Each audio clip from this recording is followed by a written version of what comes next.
ভর্তা হচ্ছে আমাদের বাঙালিদের একটি আবেগের নাম। ভর্তা হলে আমি তো একদম পোলাও মাংসের কথা ভুলে যাই। পোলাও মাংস যদি সামনে থাকে আর যদি পাশে ভর্তা থাকে, আমি আগে ভর্তা দিয়েই ১ প্লেট ভাত খুব শান্তি করে খেয়ে নিই। আসসালামু আলাইকুম। আজকে আমি এরকম একটি মজার ভর্তা বানাবো। আর এই ভর্তাটা টাকি মাছ দিয়ে খুব ভালো হয়। আমার হাতের কাছে টাকি মাছ ছিল না, তাই আমি শোল মাছ দিয়ে করে নিচ্ছি। শোল মাছটা আমি হচ্ছে প্রথমে একটু লবণ দিয়ে সিদ্ধ করে নিয়েছি। আর এখানে হলুদটা আমার দেওয়া হয়নি তাড়াহুড়ার জন্য। একটু হালকা হলুদ দিয়ে আপনারা সিদ্ধ করে নেবেন। এখন আমি কড়াইতে অল্প একটু তেল গরম করে তার মধ্যে হচ্ছে গিয়ে রসুন, পেঁয়াজ আর কাঁচামরিচ দিয়ে এটা হালকা একটু নরম হওয়া পর্যন্ত এটাকে ভেজে নিচ্ছি। আর হ্যাঁ, ভিডিওটা আপনারা যেখান থেকে দেখছেন না কেন আমাকে কমেন্ট করবেন। আর যদি ভালো লাগে একটি লাইক করে দিবেন, একটি শেয়ার করে দিবেন, আর পেজটাকে ফলো করে দিবেন। আর ইউটিউব থেকে যারা আপনারা দেখছেন, যদি ভালো লাগে একটি সাবস্ক্রাইব করে দিবেন। তো এখন আমি হালকা একটু হলুদ আর স্বাদ মতো লবণ দিয়ে এটাকে হচ্ছে গিয়ে ভেজে নেওয়ার পরে আমি এখন এখানে শোল মাছটা দিয়ে দিলাম। শোল মাছটা দিয়ে যতটুকু সম্ভব এটাকে হচ্ছে গিয়ে একটু মানে ভেঙে ভেঙে দিয়ে ভাজি করে নিতে হবে। আর ভাজিটার পরেও আপনারা কাঁটাটা বেছে নিতে পারেন। আমি আগেই বেছে নিলাম, কারণ হচ্ছে গিয়ে রাতে ডিনারের জন্য আমি এটা বানাচ্ছি।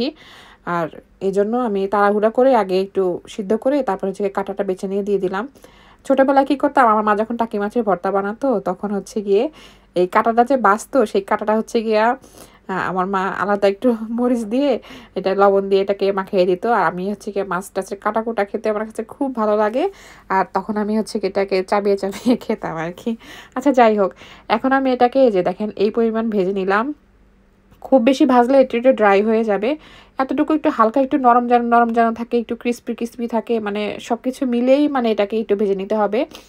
ভাজি করে নেওয়ার পর এটাকে আপনারা হাত দিয়ে পারেন, তারপরে হচ্ছে গিয়ে শিলপাটায়ও চাইলে কেউ বেটে নিতে পারেন। আমি এখানে তাড়াহুড়ার জন্য অনেক গরম ছিল, তো এই জন্য আমি এখন এই হামানদিস্তার ভিতরে করে নিচ্ছি। তো এখানে আমি একটু লবণ দিয়ে দিলাম। লবণ দেওয়ার পরে আমি রসুনগুলোকেও ভালো করে থেতলে নিলাম। নেওয়ার পরে আমি এটাকে মিশিয়ে নেওয়ার আগে আমি হচ্ছে একটু আদা গ্রেটার দিয়ে গ্রেট করে নিচ্ছি। আগেও আমি থেতলে নিতে পারতাম, কিন্তু এই যে একটা দানা দানা ভাব আছে না, এই ভাবটা যেন থাকে আর দাঁতের নিচে পড়লে খেতে বেশি মজার লাগবে। সেই জন্য আমি হচ্ছে একটু গ্রেটার দিয়ে গ্রেট করে দিলাম। দেওয়ার পরে এখন আমি এটাকে ভালো করে মিশিয়ে নিচ্ছি। এই কাজটা যখন আপনারা শিলপাটায় করবেন তখন চেষ্টা করবেন যেন এরকম একটু দানা দানা থাকে, তাহলে খেতে বেশি মজার লাগে।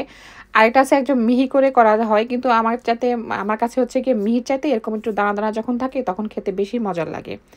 তো এরকম ছোট ছোট বল করে আপনারা মানুষ অনুযায়ী হচ্ছে গিয়া করে মানে ভাগ করে সুন্দর করে সাজিয়ে রাখতে পারেন। আর আমার গরম গরম ভাত আর এই ভর্তা যখন হয়ে গেছে আর দেরি সহ্য হলো না, গরম গরম ভাত নিয়ে নিলাম। নিয়ে এটা এখন এটার ভিতরে মাখিয়ে একটু সাথে লেবু হলে ভালো হতো, কিন্তু লেবু কাটার ধৈর্য আর পাচ্ছিলাম না। গরম গরম মাখিয়ে এখন টপাটপ খেয়ে নিচ্ছি। যদি আপনাদের কাছে ভালো লাগে, ভালো থাকবেন সবাই, আপনারা এটি লাইক করে দিবেন। আসসালামু আলাইকুম।